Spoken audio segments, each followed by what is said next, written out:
Assalamualaikum warahmatullahi wabarakatuh. Selamat pagi semuanya. Semoga tetap semangat dalam menjalankan ibadah di bulan suci ini. Tak lupa pula ya, semoga tetap semangat dalam belajarnya. Hari ini kita lanjut ke pelajaran tematik benda-benda di sekitar kita. Kita lanjut ke materi subtema 2, benda dalam kegiatan ekonomi. Jadi banyak sekali benda di sekitar kita, baik itu zat tunggal maupun campuran yang bisa bernilai ekonomis. Ya, benda tersebut diproduksi, kemudian disalurkan dan dikonsumsi dalam kegiatan ekonomi ya. Oke, di sini ada percakapan ya, ada dialog antara Nanu dan teman-temannya ya. Silakan dibaca sendiri, kemudian dijawab dulu beberapa butir pertanyaan di bawahnya. Oke, kita lanjut. Hari ini kita belajar mengenai benda-benda ya. Kemarin sudah belajar ada benda apa saja ya. Kalau kita lihat dari susunan zatnya, benda itu dibagi menjadi dua ya. Ada yang namanya zat tunggal dan zat campuran ya. Kemarin kita sudah belajar. Oke, kita lanjut ke sini dulu. Lani dan Dewi mendapat tugas membuat minuman kopi, susu, teh, es, sirup, dan jambu. Nah, amatilah 4 jenis minuman tersebut. Nih ada apa ini? Ada teh, kopi deng, kayaknya kopi, ya, teh, kemudian sirup dan jus jambu ya. Nah, menurut kalian ya, kopi susu ini dia termasuk zat apa ya? Apa dia zat tunggal, apa zat campuran? Ditulis di sini. Kemudian zat penyusunnya apa saja kopi susu ini ya, terbuat dari apa? Dari air misalnya, apa lagi, terus ditambah apa gitu ya. Begitu juga air teh, jenis zatnya apa, kemudian zat penyusunnya apa, dan seterusnya sampai ke jus jambu ya. Oke. Nah, di sini ada apa ini namanya ya? Diagram ya. Ada diagram. Ini materi ya. Materi ini adalah benda ya. Benda yang menempati ruang dan mempunyai massa ya. Ini materi. Nah, materi itu berdasarkan zat penyusunnya dibagi menjadi 2. Ada yang namanya zat tunggal atau zat murni. Kemudian ada yang namanya campuran. Nah, zat tunggal ini bisa dibedakan lagi menjadi 2. Ada yang namanya unsur dan senyawa. Sedangkan campuran, kemarin kita baru belajar jenis campuran ya. Ada campuran homogen dan ada campuran heterogen ya. Kalau kita lihat berdasarkan komposisinya dapat larut dengan sempurna atau tidak ya. Ada yang namanya homogen dan ada yang namanya heterogen. Nah, kalau dia namanya homogen, dia biasanya disebut dengan larutan. Kemudian kalau dia yang heterogen, jenis yang heterogen, dia ada 2 jenis, ada 2 nama. Ada yang disebut dengan koloid, ada yang suspensi. Apa sih arti kelima nama zat ini ya, ada unsur, ada senyawa, ada larutan, ada koloid, ada suspensi. Oke, kita akan membahasnya di halaman berikutnya. Jadi tadi zat tunggal itu terbagi menjadi dua, ada yang namanya unsur dan ada yang senyawa ya. Kalau kita secara garis besar, unsur ini zatnya tidak dapat diuraikan lagi, dia sangat-sangat sederhana ya dibanding senyawa. Dia lebih sederhana dibanding senyawa. Kemudian unsur ini tidak dapat dibagi lagi karena dia tadi sudah sederhana, dia tidak dapat dipisahkan ya. Kemudian senyawa ini dia masih dapat dipisahkan karena dia gabungan dari beberapa unsur. Dia dapat dipisahkan tapi dengan syarat dia dipisahkan secara reaksi kimia atau dipisahkan lewat laboratorium lah ya. Kalau kita mau berpikir, dia dipisahkan secara kimia ya, di laboratorium dia baru dapat dipisahkan, itu senyawa ya. Atau setidaknya dia bisa berubah, kan dalam tubuh kita juga ada reaksi kimia ya. Nah, jadi dia juga bisa berubah kalau berada di dalam tubuh kita. Kemudian, nah ini contohnya ya, besi, emas, raksa, oksigen, belerang. Ini contoh dari unsur ya, dia bentuknya sangat sederhana. Besi, emas, raksa, oksigen, dan belerang. Sedangkan senyawa, dia ini gabungan dari beberapa unsur. Apa contohnya? Air, garam dapur, gula pasir. Nah, garam dapur ini tidak bisa kita pisahkan pakai tangan kita sendiri ya. Misalnya kita mau misahinnya, kita pakai sendok, kita pisahin atau kita tumbuk ya, kita haluskan, dia tidak bisa berpisah, tapi dia akan berpisah melalui suatu reaksi kimia. Bisa ada reaksi kalau misalnya kayak makanan ya, dia bisa berubah kalau sudah di dalam tubuh kita. Atau yang seperti ini dia bisa berubah ya, bisa juga dipisahkan di laboratorium. Oke, kayak contohnya ya, seperti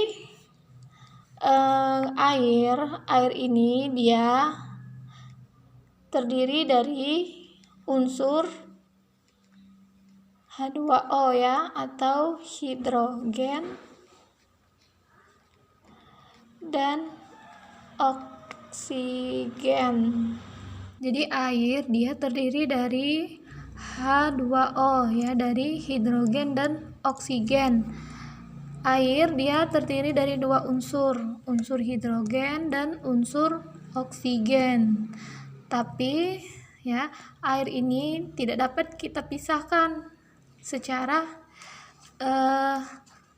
fisika ya, atau pakai cara kita sendiri, tapi dia bisa dipisahkan melalui reaksi kimia. Begitu juga garam dapur ya, dia terdiri dari natrium dan klorida. Na ini adalah natrium dan Cl ini adalah klorida. Dan gula pasir juga dia terdiri dari unsur C12, H22, dan O11 ya. Nah, jadi gula pasir dia terdiri dari unsur karbon, C ini karbon, H ini hidrogen, dan O ini oksigen. Tapi kita tidak bisa untuk mendapatkan unsur ini kita memisahkan sendiri ya, pakai tangan misalnya, tapi dia harus melalui reaksi kimia, itu namanya senyawa. Kemudian campuran ya, ini adalah gabungan dari beberapa unsur maupun senyawa ya. Biasanya dia ukurannya, penyusunnya itu lebih besar ya, ukuran penyusunnya. Campuran ini ya, contohnya air, garam, sirup, kopi, udara, perunggu ya. Dia terdiri dari beberapa unsur ataupun senyawa. Ini campuran. Nah, campuran tadi ya, yang ini tadi. Campuran dia dibagi menjadi dua jenis. Ada yang campuran homogen, ada yang heterogen. Kemarin homogen adalah campuran yang dapat larut dengan sempurna, sedangkan heterogen tidak dapat larut dengan sempurna. Nah, yang homogen dia disebut sebagai larutan, sedangkan yang heterogen dia ada yang namanya koloid dan suspensi. Apa sih ketiga hal tersebut? Ya, kalau larutan ini dia biasanya tercampur dengan sempurna, kemudian dia dapat tembus cahaya ya, biasanya bening warnanya ya, dia dapat menembus cahaya dan tidak dapat kita lihat zat penyusunnya seperti air hujan, larutan gula, larutan garam, spiritus, alkohol, larutan cuka, air laut, udara yang bersih dan bensin ya. Dia biasanya bening, bisa tembus cahaya, ciri dari larutan. Kemudian koloid dan suspensi dia tadi jenisnya yang heterogen, tidak dapat tercampur dengan sempurna ya. Nah, gimana koloid bedanya sama suspensi itu apa? Ya, ini kalau dari jenis ya, jenis zat penyusunnya, ukuran zat penyusun. Koloid ukuran zat penyusunnya lebih kecil. Ya, ukuran partikelnya lebih kecil dibanding suspensi ya. Kemudian koloid ini ya, dia jika didiamkan dia bisa menghasilkan penggumpalan ya, dia bisa menggumpal. Sedangkan kalau heterogen karena dia lebih besar tadi, maka dia akan turun ke bawah, mengendap. Dia akan mengendap di bawah ya. Kalau mengendap biasanya di bawah. Sorry ya, jelek tulisannya. Kalau dia koloid, dia menggumpal, biasanya menggumpal ke atas kalau menggumpal ya. Sedangkan mengendap dia ke bawah. Nah, contohnya apa di sini? Contohnya ada sabun, susu, santan, jeli, selai, mentega, dan mayones. Nah, ini kan kalau kita diamkan kayak susu ya, santan, dia biasanya akan menggumpal di bagian atas. Ya. Kemudian ini tidak dapat kita saring ya. Ini tidak dapat kita saring. Karena kalau kita saring tidak akan menyisakan endapan biasanya ya, dia tidak akan menyisakan endapan. Sedangkan suspensi dia mengendap ke bawah, jadi dapat disaring, ada sisanya kalau disaring. Nah, ini contohnya apa? Air sungai yang keruh. Nah, air sungai yang keruh ini kalau kita diamkan lama-lama dia akan mengendap di bagian bawah. Atau kalau kita mau saring dia bisa disaring ya. Campuran air dengan pasir, begitu juga air dengan pasir dia akan mengendap di bawah. Campuran kopi dengan air dan campuran minyak dengan air ya. Minyak dengan air ini dia dapat disaring ya, jadi dia masuk ke suspensi. Oke, lanjut. Kita lanjut di bagian sini saja ya. Karakteristik media iklan elektronik ya. Jadi iklan bisa melalui media cetak maupun media elektronik. Apa saja medianya? Bisa lewat radio, televisi, dan internet. Bedanya apa antara ketiga ini? Kalau radio dia biasanya hanya suara ya, semuanya pasti tahu ya, radio hanya suara. Aneh kalau radionya ada gambar ya. Kemudian kalau televisi dia lebih lengkap, ada gambar, ada suara ya, gambarnya bisa bergerak, kemudian ada kata-kata, ada tulisan maksudnya ya. Sedangkan iklan di internet ini iklannya dapat sesuai keinginan kita, kalau mau kita lihat atau mau kita lewatkan biasanya ya. Iklan di internet ini juga bisa ada di website apa misalnya ya, di blog seseorang maupun di YouTube. Nah, bedanya kalau di radio dia lebih murah ya yang tadi. Kalau di televisi dan internet dia lebih mahal dibanding di radio masang iklannya ya. Iklan di internet ini dapat berupa video kayak iklan Shopee ya, dia tuh berupa video bergerak. Ada juga iklannya berupa banner ya. Kadang kan kalau kita buka internet dia harus di close dulu, disilang ya, baru bisa keluar, baru bisa menghilang bannernya. Itu juga salah satu iklan di internet. Oke, sekarang tugasnya ya, jawablah pertanyaan berikut untuk mengukur pemahamanmu tentang media iklan elektronik. Ya, 1. Menurutmu media iklan apa yang paling menarik? Apakah radio, apa televisi, apa internet? Harus punya alasan. Oh, karena iklan radio, misalnya kalian milih iklan radio ya, yang lebih menarik. Karena apa radio? Oh, karena saya tidak suka melihat gambar. Misalnya saya hanya senang mendengarkan suara saja. Misal ya, itu ya alasannya. Kemudian yang kedua, media iklan elektronik mana yang menurutmu paling efektif? Berikan alasan dari jawabanmu. Yang paling efektif ini yang paling efisien ya. Yang paling efisien, tepat guna ya, tepat guna untuk mengiklankan suatu barang. Apakah lebih tepat radio, televisi, atau internet? Kenapa alasannya ya? Kemudian jelaskan dengan singkat perbedaan utama iklan di radio, televisi, dan di internet. Nah tadi ya, coba kalian jelaskan dengan bahasa kalian sendiri perbedaan antara iklan di radio, di televisi, sama di internet ya, berdasarkan karakteristiknya atau sifatnya ya.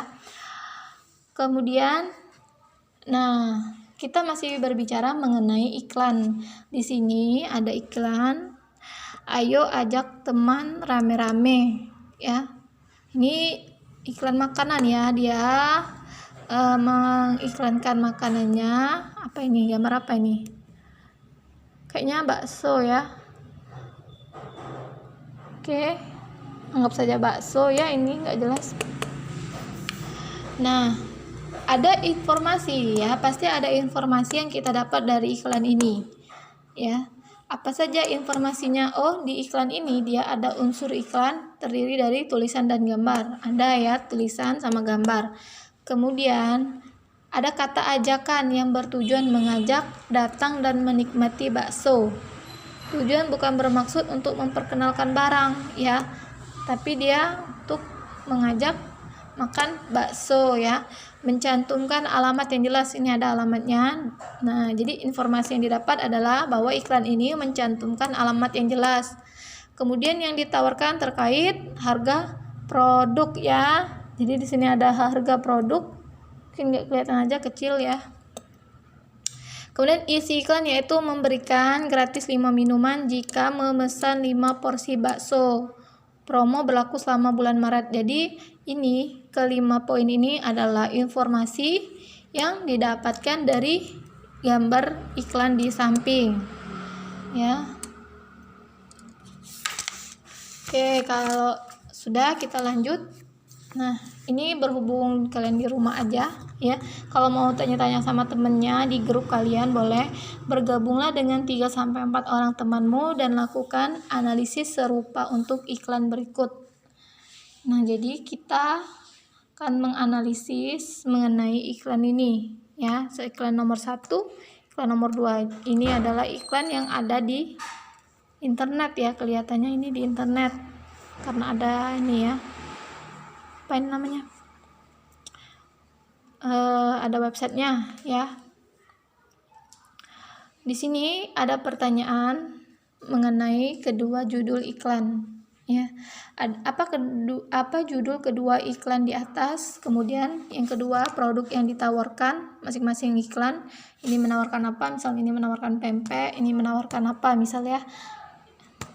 Ketiga, apa ciri iklan yang tampak pada kedua gambar? Cirinya tadi dia ada gambar dan tulisan ya. Syarat iklan yang tidak terpenuhi pada iklan kedua. Nah, ada apa aja? Ini kan kayaknya ada gambar saja ya. Apa yang tidak terpenuhi dari iklan nomor 2? Kemudian tuliskan isi iklan pertama tentang apa dan tuliskan isi iklan kedua tentang apa. Jadi ya, oke. Untuk selanjutnya aktivitas di rumah mungkin kita lanjut besok saja ya. Usah kami akhiri ya. Assalamualaikum warahmatullahi wabarakatuh. Oh ya, sebelumnya kalau ada pertanyaan langsung ditanyakan saja ya. Bye bye.